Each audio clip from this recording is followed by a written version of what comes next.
जी, आज हम करेंगे शांति पाठ। हे परमात्मन, आप हम दोनों की साथ साथ रक्षा करें, हम दोनों का साथ साथ पालन करें, हम दोनों साथ साथ शक्ति अर्जित करें, हम दोनों की पढ़ी हुई विद्या तेजस्वी हो, हम दोनों कभी एक दूसरे के प्रति ईर्ष्या द्वेष ना करें।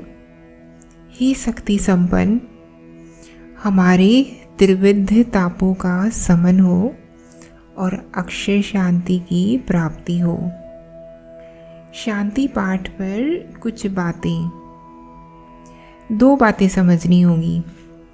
पहली बात गुरु और शिष्य के संबंध के बारे में है और दूसरी बात त्रिविध तापों के बारे में है। गुरु और शिष्य जब आमने सामने बैठे हैं देह रूप में, तो है तो दोनों जीव ही।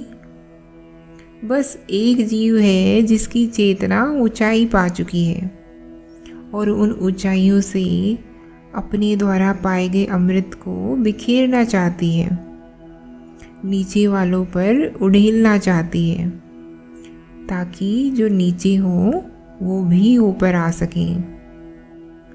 चेतना की ऊंचाई की एक अनिवार्य निशानी होती है सद्भावना, करुणा और प्रेम।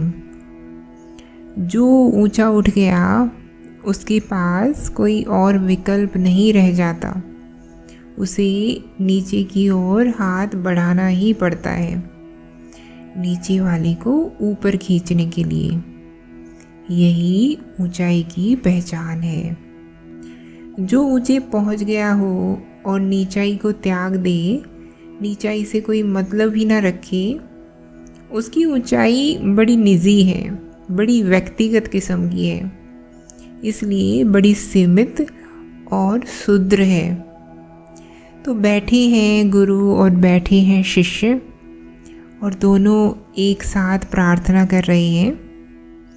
दोनों एक साथ प्रार्थना कर रहे हैं क्योंकि जो ऊपर पहुंची हुई चेतना है वो भी अपने आप को अभिव्यक्त तो किसी जीव के माध्यम से ही कर रही है।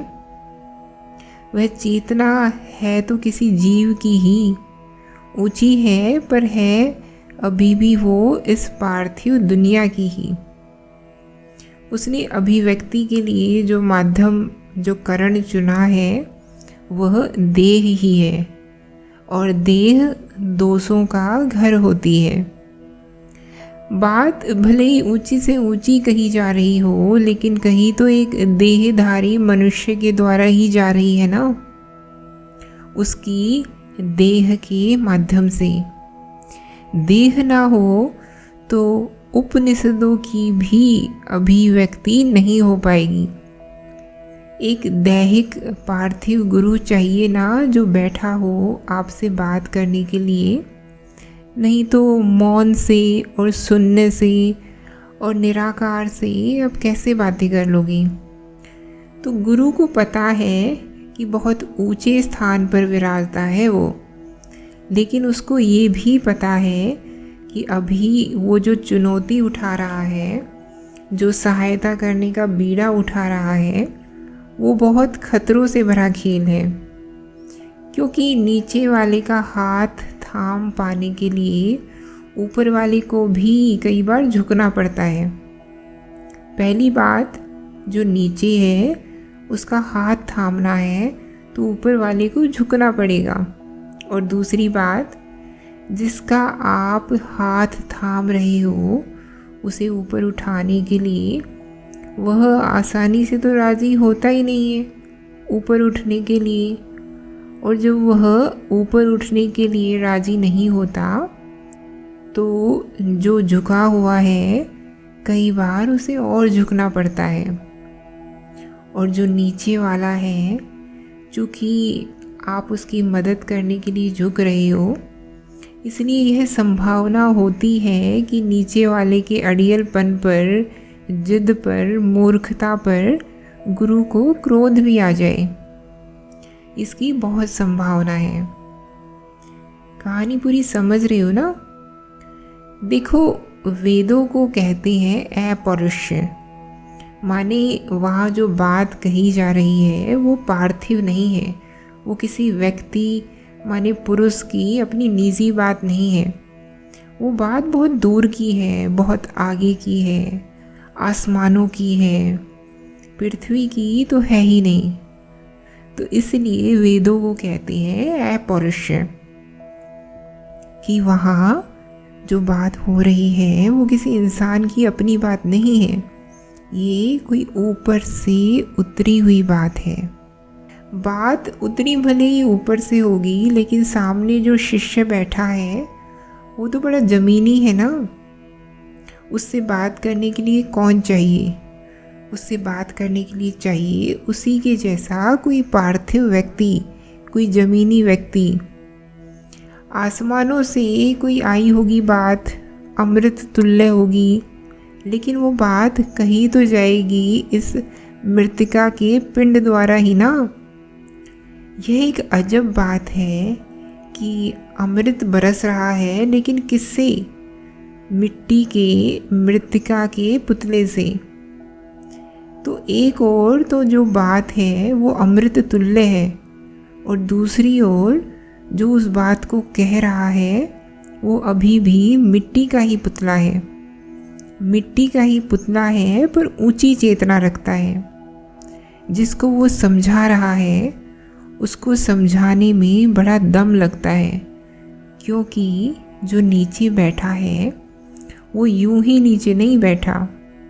जो नीचे बैठा है वो मिट्टी को, ज़मीन को बिल्कुल जिद के साथ पकड़ कर बैठा है। तो उपनिषदिक काल से आज तक गुरुओं का यह अनुभव रहा है कि शिष्यों को समझाना आसान काम नहीं है, बड़ी टेढ़ी खीर है। बहुत दफ़े ऐसा हुआ है कि शिष्य को समझाने निकला है गुरु, शिष्य तो कुछ समझा नहीं, गुरु भी अपनी समझ भूल गया। शिष्य तो ऊपर उठा नहीं, गुरु भी ऊपर से नीचे गिर गया। तो बहुत व्यवहारिक शांति पाठ है यहाँ पर। शांति पाठ कहता है, ओ परमात्मा, ओ परमपिता, तेरी बात यहाँ होने जा रही है गुरु के माध्यम से, और तेरी बात पहुँचने जा रही है शिष्य तक। तो अब तेरे ही ऊपर दायित्व है कि अपने माध्यम की भी रक्षा कर। और उसका माध्यम कौन है? गुरु। परमात्मा का माध्यम कौन है? गुरु। अपने माध्यम की भी रक्षा कर और अपने प्रार्थी की भी रक्षा कर। शिष्य की प्रार्थना है परमात्मा से, तो परमात्मा सगुण रूप से गुरु बनकर प्रकट होता है। गुरु क्या हुआ? माध्यम। शिष्य क्या हुआ? प्रार्थी। लेकिन जो माध्यम है, भले ही वो परमात्मा का माध्यम है, लेकिन है तो पार्थिव ही ना, जमीनी ही ना। तो गुरु भी अपने आप को किसी गलत फहमी में नहीं रख रहा है। गुरु भी शिष्य के साथ प्रार्थना कर रहा है परमात्मा से, कह रहा है हम दोनों को ही बचाना, क्योंकि अब यहाँ पर जो घटना घटने जा रही है वो दोनों के लिए ही बड़ी चुनौतीपूर्ण घटना है। गुरु को अपनी ऊंचाइयों से नीचे झुकना है, और नीचे झुकना कभी भी प्रिय घटना नहीं होती। जो ऊपर आनंद की ऊंचाई पर बैठा है, जो अपने अकेलेपन, अपने कैवल्य को, अपने आनंद को, अपने अमृत को पा चुका है, उसको यह बहुत सुहाता तो नहीं है कि जो नीचे बैठे हुए हैं अज्ञानी लोग, उनकी खातिर वो अपनी ऊंचाइयाँ छोड़कर नीचे आए, उनसे बात करे, उनके सामने बैठे, उनका हाथ थामे, उन्हें समझाए, उनकी नादान जिज्ञासाओं का बार बार हल बताए। उसको बहुत अच्छा लगता नहीं है। जो ऊपर बैठा है उसको यह नहीं अच्छा लगना कि उसे नीचे आकर के क्यों अपनी शांति भंग करनी है, और जो नीचे बैठा है उसको यह नहीं अच्छा लगता कि क्यों उसको ऊपर खींचा जा रहा है। जो नीचे बैठा है वो किसी वजह से ही नीचे बैठा है ना। क्या वजह है? उसको नीचे ही अब मज़ा आने लग गया है, उसने नीचे ही बसेरा बना लिया है। वो कहता है यहाँ नीचे ही बढ़िया मामला हमारा अब तय हो गया है। भांति भांति के राग रंग हैं, सुख है, सुविधाएं हैं, नशे हैं, अंधेरे हैं, हमें उनकी आदत लग गई है, तो वह नीचे ही प्रसन्न है। नीचे वाले को ऊपर उठाओ तो नीचे वाले की प्रसन्नता खराब होती है, और ऊपर वाला जब नीचे वाले को उठाने के लिए नीचे आता है तो ऊपर वाले का भी आनंद टूटता है। तो गुस्सा तो दोनों में ही आना है। गुरु को गुस्सा इस बात का लगना है कि अच्छा खासा मैं ऊपर बैठा था शिखर की ऊंचाइयों पर, इन पगले शिष्यों के लिए मुझे बार बार अपना आनंद खंडित करके नीचे आना पड़ता है। और नीचे आओ तो ये कैसे कैसे सवाल पूछते हैं, कैसे कैसे जिद करते हैं, कैसे कैसे बहाने और झूठ बताते हैं, मुझे ही धोखा देते हैं। मैं इनकी खातिर बार बार नीचे आता हूँ प्रेमवश, और ये मुझसे ही चालाकियाँ करते हैं। तो जो गुरु है उसको ये द्वेष पैदा हो सकता है। शिष्य को तो द्वेष पैदा होगा ही कि गुरु अपने आप को बड़ा ज्ञानी समझता है, बार बार हमारी ही खोट निकालता रहता है। खुद तो न जाने कौन से आसमान पर बैठा है, जमीन के व्यवहार का इसको कुछ पता नहीं, और नीचे आकर के हमसे अजब गजब बातें करता है। कहता है कि तुम्हारा ये झूठ है, इस चीज़ की नीति नीति करो, ये छोड़ो, मोह त्यागो, बंधन त्यागो, मुक्ति में बड़े आनंद है। हमें ये बात ही इसकी पसंद नहीं आती। तो शिष्य में भी द्वेष उठता है गुरु के खिलाफ। तो आरंभ में ही प्रार्थना की जाती है कि हे परमात्मन, आप हम दोनों की ही रक्षा करें, गुरु की भी शिष्य की भी। आप हम दोनों का ही पालन करें, आप हम दोनों को ही शक्ति दें, क्योंकि दोनों को ही शक्ति की ज़रूरत पड़ने वाली है। गुरु को भी क्रोध आने वाला है और शिष्य में भी गुरु के प्रति दुर्भावना आने वाली है। हम दोनों की विद्या प्रखर हो और हम दोनों एक दूसरे के प्रति ईर्ष्या और द्वेष ना करें। हे शक्ति संपन्न, हमारे त्रिविध तापों का समन हो और अक्षय शांति की स्थापना हो। गुरु को अपनी गुरुता बचाते हुए भी शिष्य के तल पर आना है, और शिष्य को अपने तल के सुखों की परवाह न करते हुए गुरु के साथ ऊपर जाना है। चुनौती बड़ी घनी है दोनों के लिए। गुरु अगर शिष्य के तल पर आ गया पूरी तरह से, तो वो गुरु कहाँ रहा। और शिष्य के तल पर आना जरूरी है अगर शिष्य से संवाद करना है, अगर शिष्य का हाथ थामना है। तो गुरु की चुनौती समझो, गुरु का संकट समझो, उसको अपनी गुरुता भी बचानी है और बिल्कुल शिष्य के सामने आकर भी बैठ जाना है। क्योंकि ऊपर ही बैठा रह गया पहाड़ों पर, ऊंचाइयों पर, तो शिष्य से उसकी बातचीत ही नहीं हो पाएगी। इतनी दूरी है, उसकी आवाज़ ही नहीं पहुंचेगी शिष्य तक। नीचे आना है, फिर भी ऊपर का बने रहना है।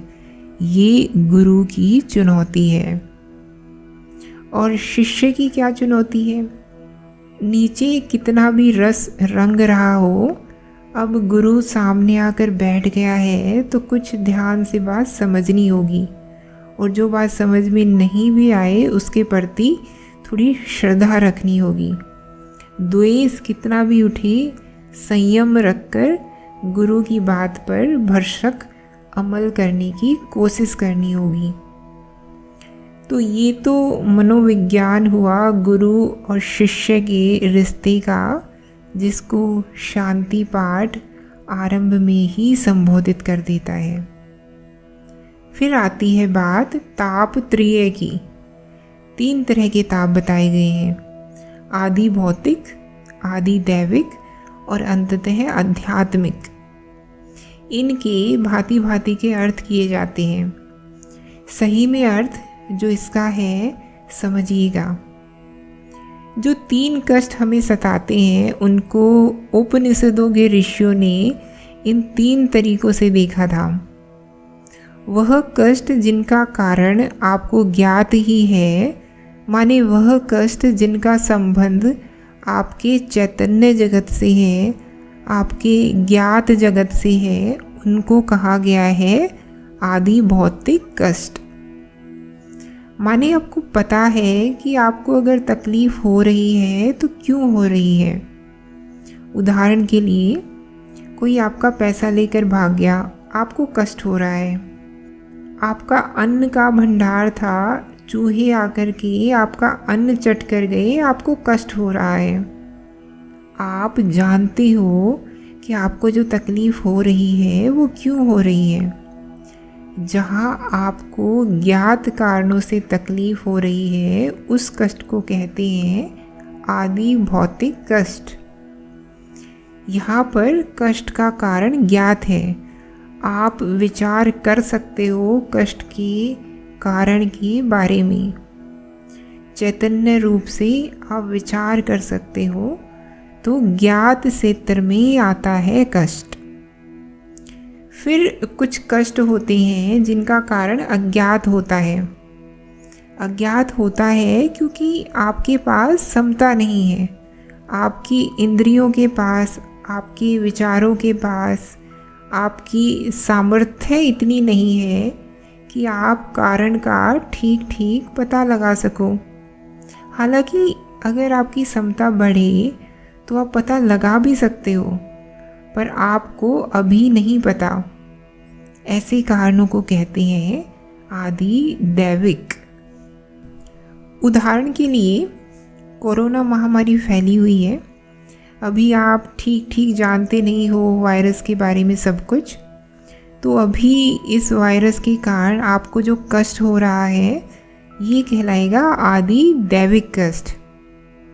आप कहोगे ये जो हो रहा है ये दैव है, दैव माने संयोग। लेकिन साल भर बाद आप ये नहीं कहोगे कि ये आदि दैविक है। साल भर बाद कोरोना से आपको जो कष्ट हो रहा है वो क्या बन जाएगा, आदि भौतिक। क्योंकि संभावना यह है कि साल भर बाद हम इतना शोध कर चुके होंगे कि हमें इस वायरस के बारे में, इसके प्रोटीन के बारे में, भीतर ये किस तरीके के एंजाइम पैदा कर सकता है, क्या प्रतिक्रियाएं करता है, यह सब हम भली भांति जान चुके होंगे।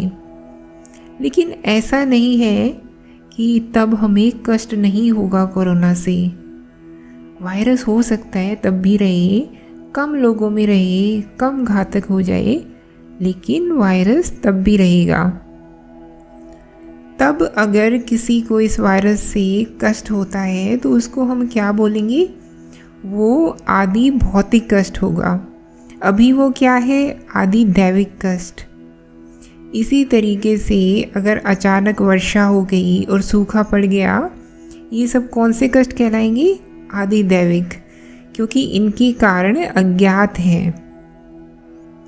आदि भौतिक जो ज्ञात कारणों से होते हैं, आदि दैविक जो अज्ञात कारणों से कष्ट होते हैं। फिर एक तीसरा कष्ट भी होता है जिसका कारण न ज्ञात है न अज्ञात है। अज्ञात कारण भी वो है जिसका हमें पता नहीं, लेकिन जिसका पता चल सकता है सैद्धांतिक तौर पर। आज नहीं तो कल हम पता लगा लेंगे कि कारण क्या था। एक कष्ट ऐसा होता है जिसका कारण पता लगाने की कोई संभावना ही नहीं होती। बड़ा अबूझ, बड़ा अपरिचित होता है वो कष्ट, अज्ञेय होता है वो कष्ट। उसके कारण में जो बैठा हुआ है उसके बारे में कुछ जाना ही नहीं जा सकता। वो कहलाता है आध्यात्मिक कष्ट। वास्तव में अध्यात्म है ही बस उनके लिए जिन्हें आध्यात्मिक कष्ट की अनुभूति होनी शुरू हो गई हो। भाई, तुमको आदि भौतिक कष्ट हो रहे हैं, अगर सिर्फ आदि भौतिक तल पर तुम्हारा कष्ट है तो अध्यात्म तुम्हारी क्या सहायता कर लेगा? और तुम्हें अध्यात्म फिर चाहिए ही क्यों? यही वजह है कि दुनिया के ज़्यादातर लोग अध्यात्म की ओर उन्मुख नहीं होते, क्योंकि उन्हें आध्यात्मिक कष्ट होना अभी शुरू ही नहीं हुआ है। आध्यात्मिक कष्ट क्या है? एक अजीब सा दर्द जो बना रहता है। कोई पूछे क्यों है तुम्हें ये दर्द? पैसा नहीं है, सुख नहीं है, खाना नहीं है, नींद कम मिल रही है या सहूलतें कम हैं। तुम कहोगे नहीं नहीं, ये सब तो वजह नहीं है। जितना ज़रूरी है उतना पैसा भी है, दोस्त यार हैं, परिवार है, घर है। ऐसी तो कोई चीज़ है ही नहीं जिसकी कमी हमें विशेषकर अखरती हो। तो कहेंगे अगर सब कुछ है तुम्हारे पास, कोई तकलीफ़ है क्या? बीमारी लग गई है? नहीं, बीमारी तो हमें कुछ भी नहीं है, जवान आदमी है, बढ़िया है, मस्त है। तो फिर तुम क्यों बेचैन उदास रहते हो? नहीं, पता नहीं, पर यूं ही बस मन बुझा बुझा सा रहता है। ये आध्यात्मिक कष्ट है, बिल्कुल अकारण।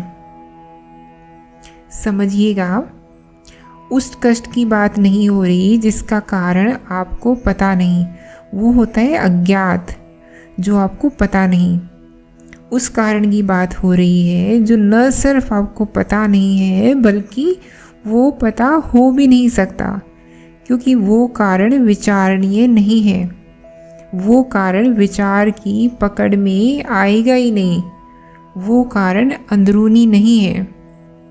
आप कहें कि साहब अंदरूनी कारण है इसलिए दिखाई नहीं दे रहा है ना, अंदरूनी नहीं है। अंदरूनी कारण भी हो तो आप ना पकड़ पा रहे हो तो कोई और पकड़ लेगा। कोई बहुत होशियार आदमी होगा, वो आपसे बातचीत छानबीन करेगा और बता देगा कि अंदर अंदर आपके ये कारण है, मैं उन कारणों की बात नहीं कर रहा। आध्यात्मिक कारण होता है जैसे कि कहीं कोई चोट नहीं है बिल्कुल, फिर भी दर्द हो रहा हो। ना बाहर चोट है ना भीतर चोट है, दर्द लेकिन फिर भी बना रहता है। तो दर्द को क्या नाम दें, हमें ये भी नहीं पता है। चिकित्सकों को दिखाते हैं, वो कहते हैं कहीं कोई चोट है ही नहीं, तुम्हें दर्द क्या बताएं। ये होती है आध्यात्मिक पीड़ा।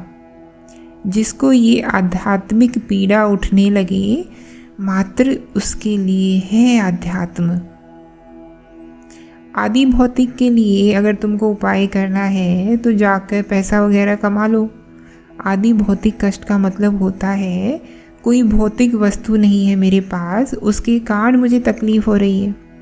आदि दैविक कष्ट अगर तुमको हो रहा है तो थोड़ा ज्ञान का इस्तेमाल करो, खोजबीन करो, जानकार लोगों से मिलो, वैज्ञानिकों से मिलो और उनको बोलो कि ये तकलीफ़ है और कारण अज्ञात है।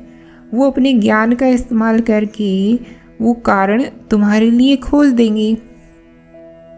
भाई, जब तुम एक डॉक्टर के पास जाते हो तो यही तो बोलते हो कि दर्द हो रहा है यहाँ पेट में, इधर, लेकिन कारण अज्ञात है। वो चिकित्सक तुमको कहता है कि जाओ फलाना टेस्ट करा के आओ, और तुम उसकी रिपोर्ट लेकर के आते हो और वो तुम्हें बता देते हैं कि आपके दर्द की वजह ये है। लो, जो अज्ञात कारण था वो ज्ञात हो गया। तो वहाँ पर भी तुमको अध्यात्म की कोई ज़रूरत नहीं है। वहाँ पर तो तुमको तुम्हारे क्षेत्र के किसी विशेषज्ञ की ज़रूरत है। अध्यात्म और उपनिषद उनके लिए हैं जिन्हें आध्यात्मिक दर्द उठता हो, जिन्हें जिंदगी में किसी चीज़ की कमी ना हो लेकिन कमी फिर भी हो। अध्यात्म उनके लिए है। लेकिन अब हम फंस गए। हम फंस इसलिए गए क्योंकि उपनिषद तो कह रहा है कि अध्यात्म से त्रिविध तापों का, माने तीनों तापों का नाश होता है। अरे अभी अभी तो हम बता रहे थे कि अध्यात्म से नाश होता है आध्यात्मिक ताप का। लेकिन उपनिषद ने क्या बोला? उपनिषद ने कहा कि ताप त्रिएक का, माने तीनों तरह के तापों का निवारण हो जाता है अध्यात्म से। तो ये क्या बात हुई?